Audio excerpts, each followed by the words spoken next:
you don't need to touch the phone.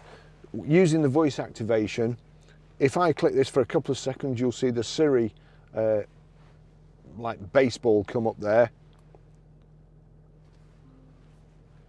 Navigate to McDonald's.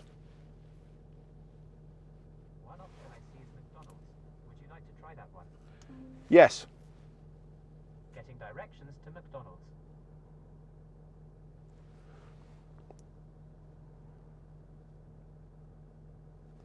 Starting route to McDonald's. There you go. The green go button Head comes up. northwest on Blackburn Road. You can either press the button or just wait for it or just keep driving and it'll set it automatically. So we'll just do that again. Navigate to the Chill Factory, Manchester. One possibility is Chill Factor on Trafford Way. Is that the one you're looking for? Yes. Getting directions to Chill Factor.